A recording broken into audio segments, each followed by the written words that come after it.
We hope that this message will help guide you toward positive, Christ-centered change. By reviewing this podcast, you could be part of spreading the good news. Please also consider giving a donation to our ministry at cometoabc.com/giving.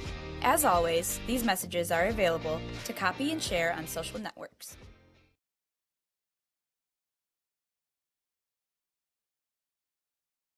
In this weather, 2 men are out camping for a cause in Indianapolis. Yeah, the cause is homelessness, and 24 Hour News 8's Nina Criscolo is with them live to find out why they've chosen to support this effort in this particular way. Nina, good morning.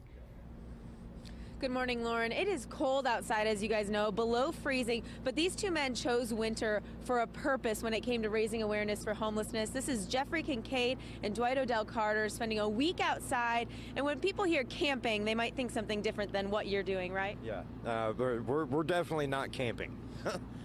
Camping is a slang term for being on the streets versus being in a shelter.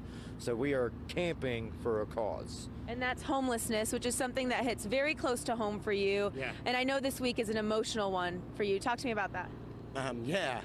Last year I did this too, but when I get back out here, like right here under Davidson Street Bridge, this is where I was first homeless. A lot of good friends that are no longer here also. But being out here, even though I know I have a home to go to, the emotions still come flooding back. The mind, having your mind messed with. It's a very emotional thing, but it's very empowering too. What do you hope to accomplish by spending a week outside each year? We want to raise awareness about homelessness, but we need people to realize that the shelters are just temporary. We need housing. I mean, shelters are great because, let's face it, homelessness is never really going to go away. So shelters are great for temporary, but we need a fix, not temporary solutions. Absolutely. We're going to stay out here with these guys all morning long, get to know them, get to know their cause. If you have any questions for them, make sure you just find me on Twitter and send me those questions. And at 8 o'clock, we're going to tell you how you can help with this Camping with the Cause effort. Lauren, Scott?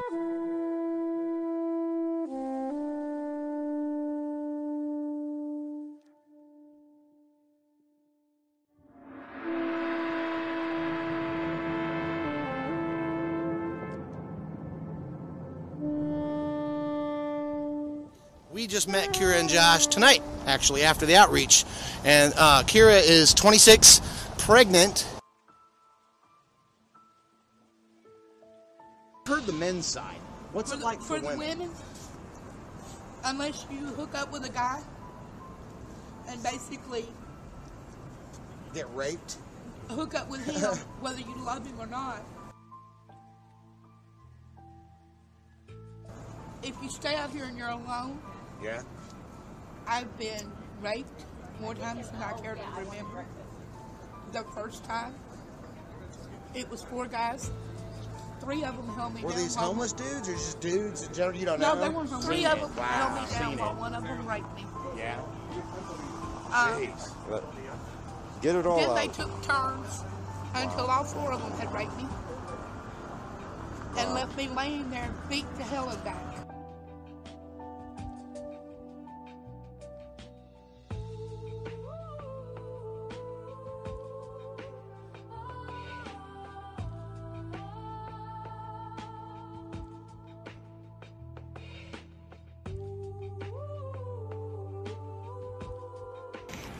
When I was homeless for a year, I was sleeping in my car. I was sleeping here, sleeping there, but mainly it was the bridge right behind Hardee's on Washington Street, right there on Pine Street. Yeah, Pine Street Bridge. And on nights when it was too hot to sleep inside the car, I'd go and get me a nice sheet of cardboard, lay under the bridge, unless it's raining. Then we migrated to another bridge. We had our own little clique, you know, we kind of watched out for each other. That's good. It was really rough. Luckily, we had church organizations that came and fed us every once in a while. I'd fly sign just to get enough money to put gas in my car so I could go put in applications and everything. Cops would come over, shoo us off, say you can't stay here. We have the DPW over there. If you left your campsite and the DPW rolled up, they'd throw all your belongings in the back of the trash truck, and there it goes. Wow. That's Doesn't compassion. matter what it was, That's shoes, compassion. food, whatever.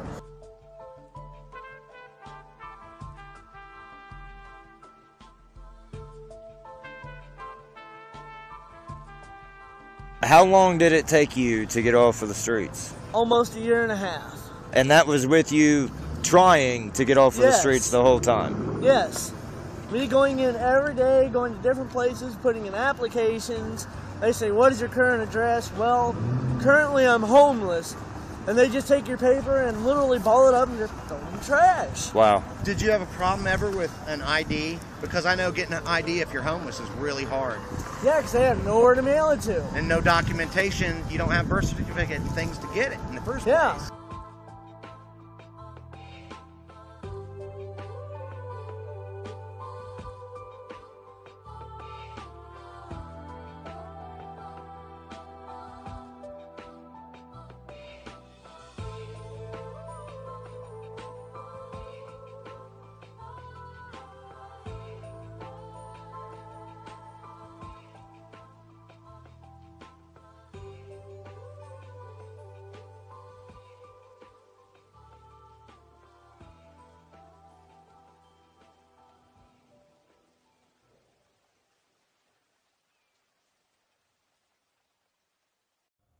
Jeff, you alluded to it a little bit in the video. You talked about how you became. Well, you didn't talk about how you became homeless, but how did you become homeless, Jeff? First off, good morning. I had a great job that would rival what most people believed the jobs in Carmel or the lifestyle of the people in Carmel. Nice cars, nice home. And all it took was getting sick. I got MRSA, through a scratch, and that led to 16 months straight of hospitalization, dying twice, being brought back, and eventually homelessness because I lost my job and insurance and all that and got put out on the streets right there from the ER with nothing more than hospital pants and a T-shirt and a wheelchair. So from the ER, after your stay in the hospital, what exactly they did? They just pushed you out in the wheelchair like Literally. you're exiting, and literally to the door. They tried to get me Medicaid and get me put in a place, and apparently that wasn't God's will for me, because 2 days after they had discharged me, they had called me and said that I was approved for Medicaid. I was like, great, can I get put in a long-term facility now? They said, unfortunately, no, because we already discharged you. So, and that's okay, because that's not what God had intended for me, and I didn't see that at the time, but God bless. Like much of us, we don't see what God has planned for us, but we have to trust that, That's what I had to do. So there's a lot of people that have gone through circumstances that are similar where because of no fault of their own, they get ill, and then when they're ill, they lose everything. Their jobs, their whatever's left in the bank, the home that they have goes into foreclosure or bankruptcy. If there's an apartment, they just get kicked out. All this stuff disappears. And then they're left in a paperwork limbo, and they get out. So you had to find some kind of shelter at that point.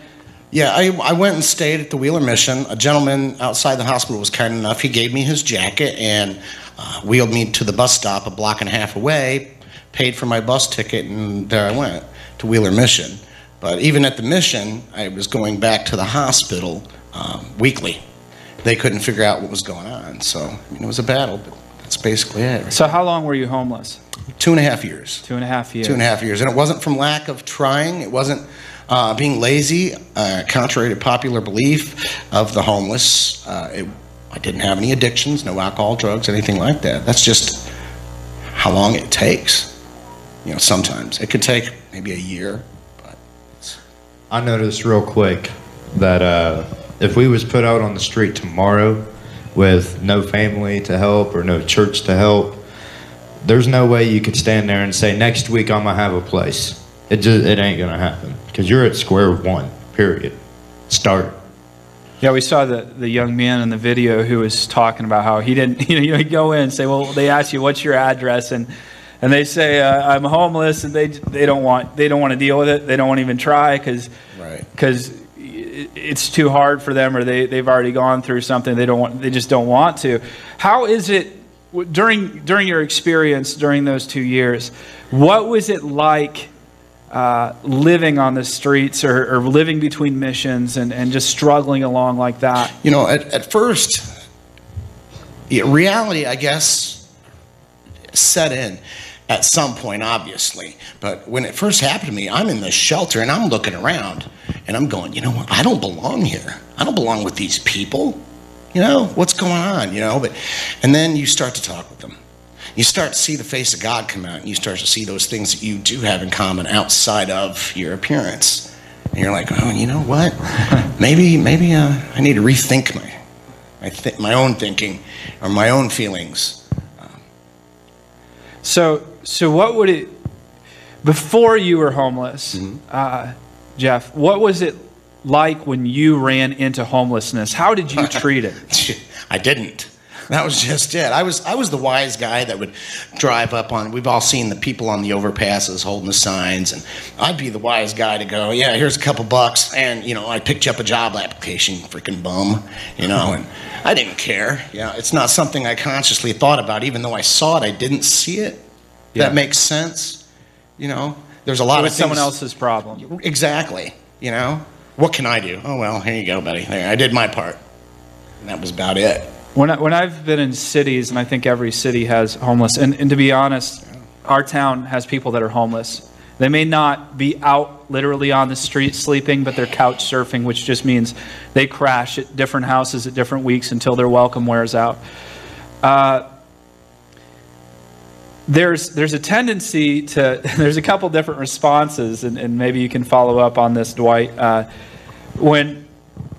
During your experience of the 4 days that you were out on the street, how do normal people respond to you, or those who have homes respond to you when they're walking past you? Well, it almost seemed as if we was being ignored, and that did happen a few times. You know, do you know how they have the carriages that go around the circle downtown?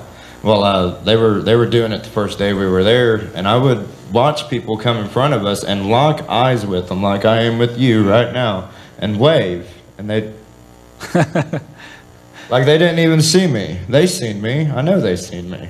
You seen me, right? Tell them about the gentleman with the daughter, the little daughter. Oh, and there's a few times where we were sitting right on the circle, and people, it was like they would go. Like we're sitting here, they would go around us to where they wouldn't have to walk straight by us. They would pull themselves extra far away from us and go around us. You say hi to so many people, and they don't even look at you. How are you doing today? And they just walk on by. You're faceless. You're invisible out there.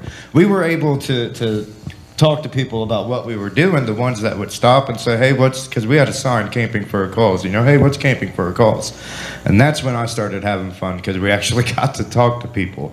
We'd sit there for hours and not talk to nobody. Mm-hmm. And then somebody would finally talk to us. So I could imagine living that every day, and just thousands of people walk by you and not even acknowledge you're there. If you really want to know what it's like to be invisible in a room full of people, let alone a society, then I invite you guys to come try this with me sometime. We're going to be doing it again soon, just for a day. But yeah, you guys have, they did the more intense one where they were doing it during the winter, and I don't think I want to sign up for that, to be honest. It's cold. It was cold enough getting here. Can you imagine that there are people right now out on the street? There are people right now out on the street, and it's almost every year that they find somebody who's froze to death.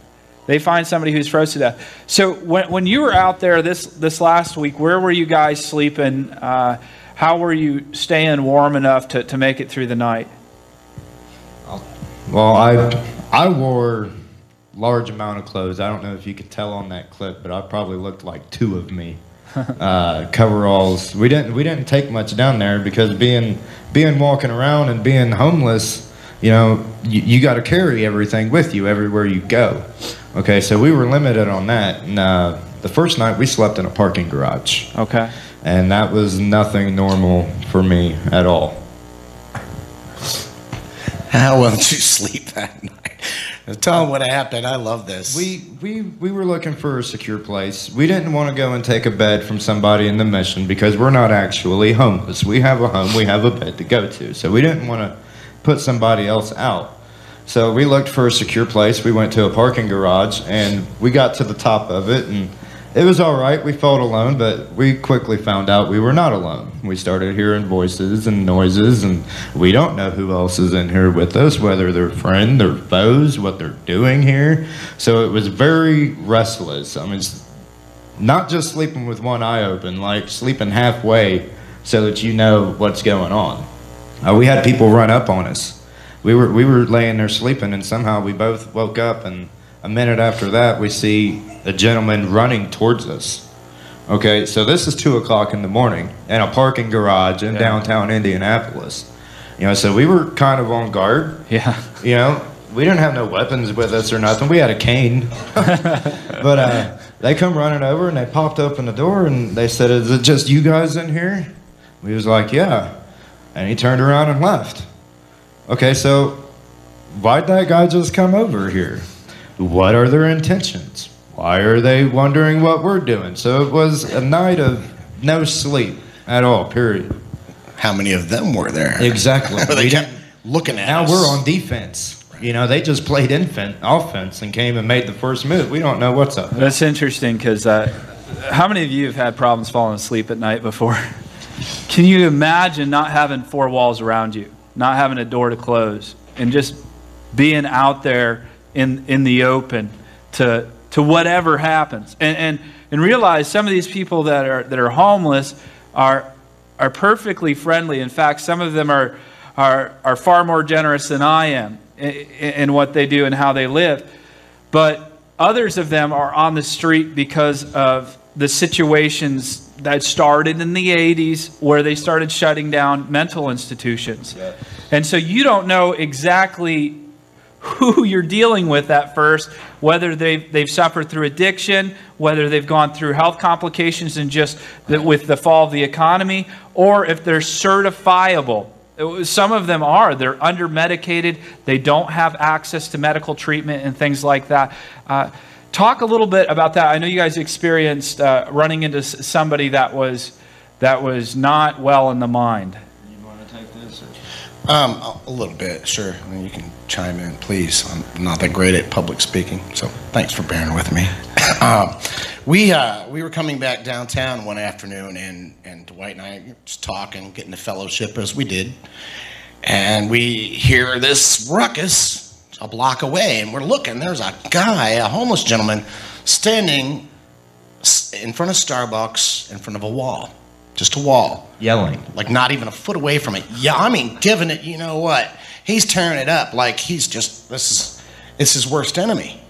Cussing it, screaming at it, walking over to cars, empty cars, cussing them, walked over to a delivery truck, yelling at the side of it, freaking the driver out. And I mean, it was insane. You could see, in our opinion, the devil at work right there. You know, how he can get in our minds and work with our minds. You could tell that this guy wasn't drunk, he wasn't on drugs, because he would yell at the wall for a minute, and then he'd walk away and be fine. And then he'd go back to yelling at the wall. And it was a pretty intense situation. You know, one of those things where we sat there right on the circle, and we knew we couldn't go lay hands on this guy and pray for him. That wouldn't have been a good idea, I don't think, but we sat there and we prayed for him. Across the street, but we prayed for him. It's okay. I'm sure God still heard us. Yeah, so it may be that he was in an institution. A lot of the homeless people were in institutions that were government funded. When the funding ran out, and they're still adjusting funding all the time, when the funding ran out, basically they're pushed out into the street.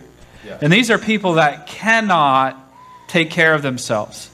They cannot take care of themselves. They don't know how to contact family. They don't know how to do any of these things. So they're just left to fend. And then when they're in a situation, I believe the police showed up there. Tell us a little bit about that. Yeah, IMPD showed up. And they were actually really good about how they handled the situation, because I guess they knew this gentleman. They said we do have an interview on our site about it too, with the officer. He said, you know, something's off today. He must be off his meds or this and that. But by the same token, they handled it great because they handled it and got called back 10 minutes later, same guy, same problem. But by the same token, who are the same people laughing about this? Yeah, some of the officers who responded. I mean, that's just the shape of the world, because we've lost all the mental facilities that we need. So the jails and the streets mostly have become our new mental institutions, if you will. Yeah.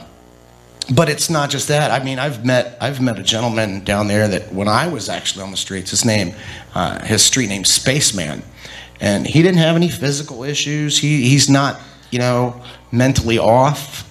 All it took was his wife passing away. They were married 50-some years. His wife passed away, and he was a very wealthy gentleman. He gave all of his parking garages and all this over to his kids, and he's been on the streets for over 20 years now. And he just had an emotional break when he lost his wife. So, I mean, it could be anything. You know, you hear all the time, oh, it's a paycheck away. Oh, I'm not worried about that. I have a great job. So did I. Okay. Well, my health is great. So was mine. Okay, so it can happen to any of us, truly. We asked the officer what would be normal protocol for something like that, and he said that usually they would take someone like that down for a 72-hour psych evaluation, but then he also mentioned to us that, you know, they won't keep him for 72 hours. They won't be able to get to the root of the problem. They'll hold him till he calms down, and then they'll let him go, and he'll be right back out here, and that's something that needs fixed. Yeah, and that's the difficulty, is that the police officers in the department, that's not really, it's not really their job. Yeah, it's not their job. It's not how the facilities are working out, but it's a missing area in the whole homeless thing. It's easy to say, well, they want to live that way, or they want that, and there may be very few that do want that, but I know that there's also some that intentionally commit crimes when the fall rolls around so that they can be sheltered. Yeah, sheltered. Tell us a little bit. We about heard that. Several of those stories. You know, 3 hots and a cot. Sometimes that's some of the homeless people have a vacation plan. You know, when it gets too cold, they'll do exactly that, or get picked up on lesser charges of public intoxication. Maybe theft, something like that. Right, you know, exactly. Something that ain't too big that's gonna make them sit and rot. You know, but. On the Facebook page, which you guys can go to, it's in the bulletin, but also you can find them on Facebook by typing in Camping for a Cause. I encourage you to like that if you're on Facebook. There was some video that was posted where it talked about, I think it talked about somebody, or in our conversations we talked about somebody who walked into a convenience store this fall, picked up a 24-pack of beer, walked up to the cashier and goes, "Looky, looky," and then said, "All right, thanks, bye," walked out and just sat in front of the store and waited for the IMPD to show up. Wasn't even drinking beer. That was just his ticket to jail. It happens. Yeah. So and you can understand, like, if this is the only way that you know to survive, then that's what you have to do. So there's a real issue, and it can hit a lot of different people different ways, and the tendency of normal people is to think that, well, they did that because of drugs, or they did it because of this, and somehow they've deserved that. And I want you to know that in the New Testament, when Jesus is talking to people, they approach him with situations, and they say, "Hey, why is this person blind?" And people would often say, "Well, it's because his parents sinned." And oftentimes we think that people are in the rut they're in the mess they're in because they did something. And I want you to know it's not always the case. But even if it is, our call as a church is to do something about it. If you can pop up that verse, the verse that we read, it says, you know, if you say you love God, but you don't do anything for your brother and sister, then you're a liar. I mean, that's some pretty hard words.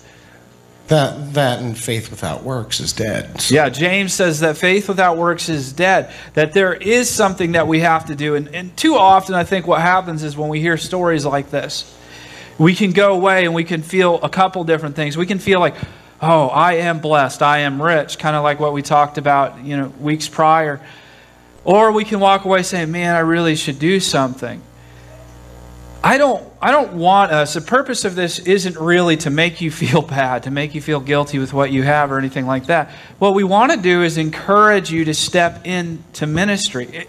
And not everyone's called to minister to the homeless. What we're going to talk about in the weeks coming is how our vision personally and the ministry that God has planted within you that you may not even know that is there yet. A lot of the times it comes back from the past too, from your past. And you can see that in Jeff right now, that he experienced this. And now because he experienced this, he has a passion for it. He has a calling that God has given him in his life personally. And some of you are called to serve people like this. You're called to bring attention to it, to use your networking, to do what you can to help a cause like this. I don't want to take up all the time talking myself because I'm guessing that some of you have some questions. Nathan, if you can pop up here in a second. Jeff, I'll let you say I also something. wanted to say, not just for myself, being a Christian, but just a man in general. And I know a lot of you can possibly relate to this, but it's, you want to do something, but you don't know what. Don't try to make it something big. If you have the means, by all means, then do. But something small. Like this all started, Camping for a Cause started. I was sitting in my home, and it was a cold night last winter, and I was like, okay, it's 20 below. I need to do something. Jumped on Facebook, created a page, and said, I'm going to go out and do this in a week. Because I have a problem that I think a lot of people have, and that is we try to do something so grand or think about it so much, what do? We end up talking ourselves out of it. Whether it's a good intention or not, we do that a lot. So. Yeah, I think taking small steps, saying, okay, well, what can I do right now? One of the in Proverbs it says, do not hesitate to do good. And when I think about that, I think I can build it up to like this homeless problem. How am I ever going to fix homelessness? Well, I can't fix homelessness. But what I can do is I can help one homeless person. I can do for one what I wish I could do for everyone. So I can help in some way, be it, giving them something small, a meal or something, or when I see them on the street, to give them money for food and that type of thing. A smile. A smile. Just acknowledging. Even if you don't have money or things to share, you know what they're desperately lacking is touch. Relationships. Are you okay? Yeah, they're people. They are people really at the root of it. They're the same.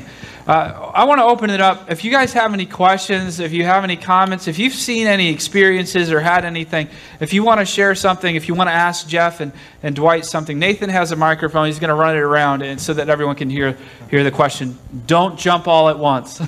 Don't feel like you have to either. Yeah. I mean. Anyone? Okay, Rich? Do you ever have a case where you see crimes committed among the homeless people? I mean, all the time. I was actually, when I was actually living on the streets, I couldn't tell you what time it was. I didn't care, given the situation. I was sleeping as best I could under a bridge, and I woke up to the most excruciating pain ever, and I was being beat with a crutch. Beat up, literally. And the guy next to me, there were some kids that came under the bridge, and they had super soaker type squirt guns, and don't know what they had in. They set my buddy on fire while he slept. Oh my gosh. Right next to us. So crimes against us, yes. Crimes that we do, you know what? I'll tell you, I personally did not, but there's homeless guys out there that will do whatever it takes only because they've been driven that far down. Like, we met a gentleman who went against his own body and his own nature, and I'm not going to get too into detail about that, but being an adult, you can probably imagine, just to get by, just to make money. And he would do this wherever he had to do it to make money at the time. Pretty bad. I hope that answered your question. Over here, Nathan.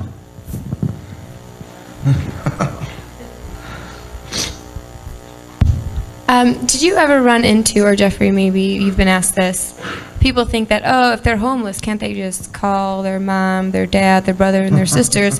Why don't they just call somebody they know and stay with them? Yeah, I come from actually a very nice family, a very nice, not well-to-do, average, I would say, family. For me, honestly, it was a pride thing.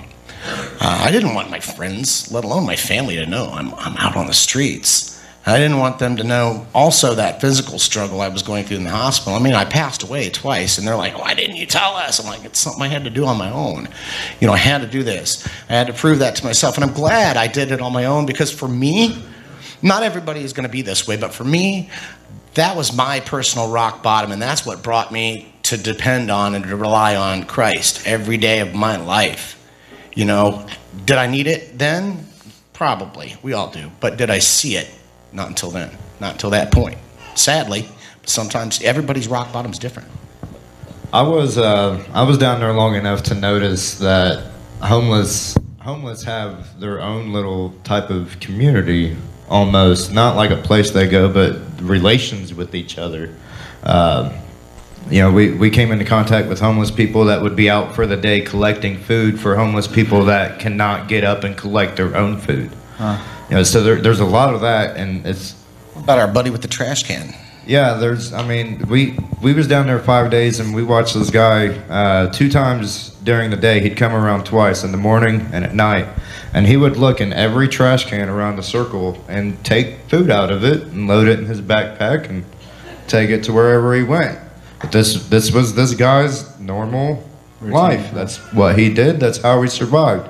We had people that acknowledged we was there but didn't acknowledge us enough to ask what we were doing. They just thought we were homeless. You know, so they dropped food off to us, and we made sure to put it somewhere where that guy would find it, and he did. And yeah, we placed it strategically around the trash can, and we because bottled water. You can't walk up to him and be like, "Here, take this." You know, right. They have a pride issue too. Some of them where they don't want to take nothing from you, and this and that. Well, his name was Mike, and I've known him for years too. But he doesn't. He's not the kind of guy that's going to go, "Hey, Jeff," you know. He's not going to remember you 5 minutes from now.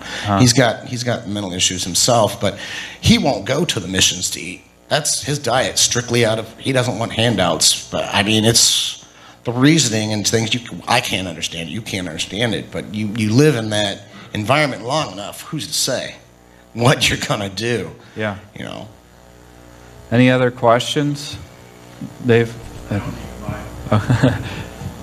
percentage of the people out there are the type like the guy talking to the wall, or people that may be alarming to the average citizen walking? And even if it's a small percentage, how do you think that affects people like you and the ones that aren't there? So I'm going to repeat the question just because we podcast this and everything. So the question is, hopefully I do this well, summarize it. How many percentage are the people that are mentally unstable, and then how does that affect the general populace in communication with the homeless? You know, you can't really get an exact number because there are those that are medicated, but then for reasons, whether they can't get their meds, they don't go to their appointments or whatever the case may be. So it's really hard to give you an exact number or percentage. I would honestly, if I had to shoot you a number, I'd say probably about 30 to 40%, and that's being kind in my estimate.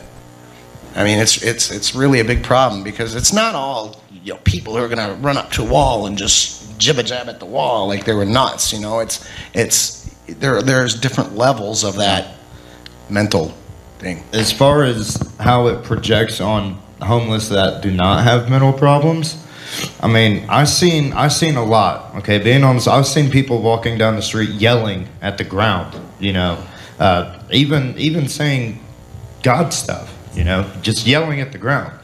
So me as a person, if I was to be down there and I see something like that, that would probably kind of push me away from wanting to engage with any homeless person. I mean, not me personally, but I could see how it would do that to somebody. You know, you're downtown and you see a homeless guy walking around screaming and ranting and raving.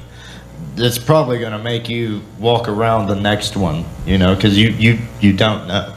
And I think the other thing is, I think God can speak to us through our feelings sometimes. If you're in a situation where all of a sudden you feel uncomfortable, don't push yourself into that situation, because there's probably something that's telling you not to do that. If you're a woman downtown, you know, don't put yourself in a dangerous situation. You saw those women on the street have issues too. So you don't want to put yourself in harm's way, but there's probably a lot of people that, like you said, it's a varying degree. I mean, we can all kind of suffer times of up and down and depression and this type of thing, but there seems to be, variables where they're certified, they need to be institutionalized. Yeah. Maybe some of them just need more medication, and it's a scalable thing. Tommy, did you have a question? Is there any parents out there trying to parent children out on the street that you've seen? Is there a lot of that? Actually, there's quite a bit. I'm going to touch on something here it's not in the media a lot, and I know only because I lived it. But there's a population of nothing but, I would say, late to early teens that live under the streets of Indianapolis. And tunnels. They do not come out very often, and when they do, it's night, and it's for very specific purposes to get things that they need. If an adult such as yourself or myself were to try to go down there and they didn't know us, they have booby traps set up. You will get jumped. You will get hurt. So they kind of protect themselves.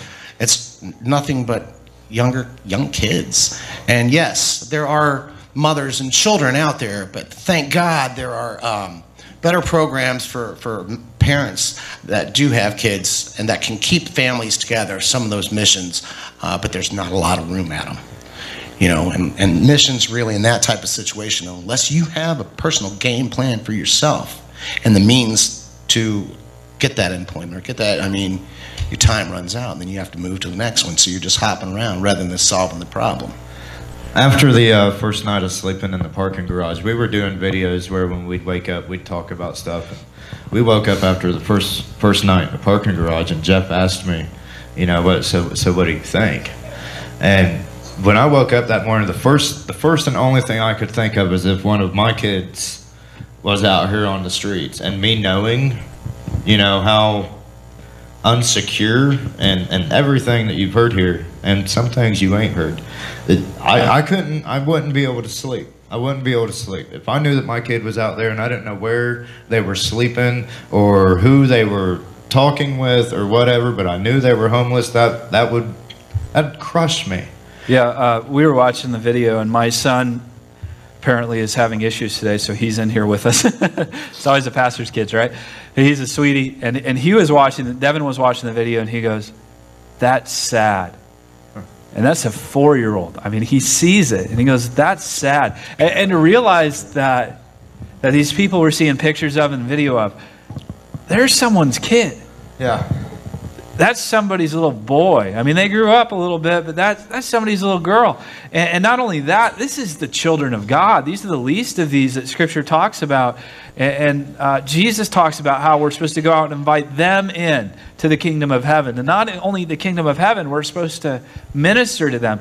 And we should do things. We should pursue political solutions to these issues and try to do the best we can with that. But we also need to realize that this isn't primarily just a government issue or a political situation or a money issue. This is a church issue. Yes. This is a church issue, because if you look throughout history, ever since Jesus said to minister to the poor, to go after them, it's been our job. It's been our problem to deal with, and we're called to be the solution, to make the difference. And folks, if every church were doing what they could do, then we wouldn't have the issues we have. We wouldn't have the dramatic things that we're seeing here. It would be a better world. We'd have better communities, and that's what God is calling us to do. Is there any more questions? Bev, I see your hand up in the back. We'll ask Bev's question, and then I have one more question for Jeff. Okay, most of you know I'm a real estate broker, and if you want to do things, I belong to the Indianapolis Board of Realtors, and we have what we call the Realtors Foundation, and we collect money. All the realtors contribute into it, and we take houses in Indianapolis that are maybe going to be torn down and fix them so people can live in them, and then put homeless families in them. So that's one way you can contribute, is if you want to donate to my Realtors Foundation, I can get the money to that. We also raise money for Coburn Place, which I believe is for women and children, and if I remember right, I was told the average age of a homeless person on the street is 9 years old. Oh my gosh. So here's something that we talked about before, not today, but if you take the empty homes in our counties, there's a 4-to-1 at least, a 4-to-1, and these are bank-owned properties, things like this, 4-to-1 ratio with the homeless on the street. So the funny thing is, the assets are there. The situations are there. Now financing, law, and everything else, it gets in the way of that. But camping for a cause, let's touch on that for a second, because we're going to have a free will donation basket out there. If this has touched you, we're going to ask you to give towards this, and this is going to help further the vision of Camping for a Cause. It's not just about awareness, but what are some of the goals that you have for the organization? Okay, first off, we are not a 501c3 as of yet. We are privately funded, only because I want to keep what my intention and my message and my heart in this originally was. And we want to put off the state and government getting their hands into it, because you have to run things a certain way. So for as long as we can, we're privately funded for now. Vision. The vision. Thank you. I do that a bit. I forget. I talk so much. The vision that we have is we would like to have a community center, provide the resources like a clothing pantry, not for the poor. They have plenty of that out there for families that need that. For the homeless, kind of like a Dress for Success, if you've ever heard of that. We're going to have GED classes twice a week, 2 times a day on those days, and then we're going to. We want the nurses, that come in. All these, we have social service. We've got the people, we don't have the facility yet. And we're looking for that. And then also connected to that, we'd like to have a Tiny Villages home. I don't know if any of you have seen that on the internet, YouTube, or things of that nature. They're 20 miniature homes, and not for them to live in. We would be giving each individual 6 months to a year to live here, get on their feet, and transition out. So, and have our own self-sustainable garden and everything like that. So, and this is a lot of stuff. This is a faith-based initiative right now. So yes, it is. So a component of that is giving them not giving them a handout, but giving them a hand up, and Exactly. teaching them responsibility. And when Jeffrey was sharing with me, he was saying that they would get everything together, and then they would be building responsibility into it, so that people wouldn't just be getting things, they would have to do things. But within the community that you don't understand with Wheeler Mission and other missions is they have really strict rules about when they can come in, and they have to have a lot of those rules, but it makes it very difficult to get your foot up. It makes it very difficult to get a job and get out there. Yes, Beth? One thing we have done here at the church is, most of you know my daughter Wendy is a high school counselor and teacher, and a lot of her students are homeless. And I've helped here, you guys have contributed. We get things like soap and shampoo that are in the hotel rooms that don't get used, and we get those up, and she gives them to the homeless kids because all they have is what they're carrying back. Yeah, and that's right. And that's why sometimes you have to think about what you're giving people, because they can't carry around a lot. They're rolling with everything they have. So those little small container-sized things are. And that's true, because that's when we do have our outreaches, which we'll be having next Saturday, 4:30 p.m. Check it out on our page. You're more than welcome to come down. We try to give them practical items. And so once again, thank God for my experience of having to be out there. I really am thankful for that, because I learned how I could better serve my fellow brother, and it's coming full circle. So we don't try to bog them down with, here, let's give them a ton of stuff, because it'll end up in an alley, or they'll sell it, or whatever the case may be. So practical solutions, but real solutions, not token efforts, like something I have to throw in there. Don't know if you've all heard about the Homeless Bill of Rights that Marion County is going over right now. Last I checked, we were all human and we all had the same rights. So tired of token efforts. Yeah, okay. Real results. Very good. And I wouldn't be here if it wasn't for my Father and my Lord and Savior Jesus Christ, period. Amen. One thing that got to me after being there for the first 2 days is I remember telling Jeff, I woke up and When I first went, I had kind of the thought of, some people are out here and it's their own fault. Okay, I had that somewhat of a thought, but after being in that position, I quickly told Jeff, I don't care if somebody's a drunk or an addict or whatever. Nobody deserves to be out here on the streets. Yeah. And not surviving like this. Yeah, it's not really survival. It's moment to moment. Esther?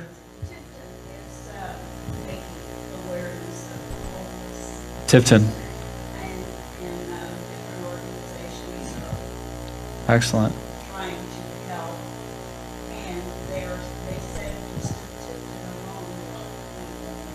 There are at least 20 homeless in Tipton that they know of. So there's a lot out here, like Ben was saying, couch surfing. They stay at places until they wear out their welcomes, and it may not be too long before we start seeing people on the streets here in Hamilton County. But see, you can never have an accurate count because of things like that. Yeah, they're mobile. Well, I want to thank Jeffrey and Dwight for doing what they do, for fulfilling their personal mission. We hope that this message will help guide you toward positive, Christ-centered change. By reviewing this podcast, you could be part of spreading the good news. Please also consider giving a donation to our ministry at cometoabc.com/giving. As always, these messages are available to copy and share on social networks. Until next time, continue to grow in Jesus.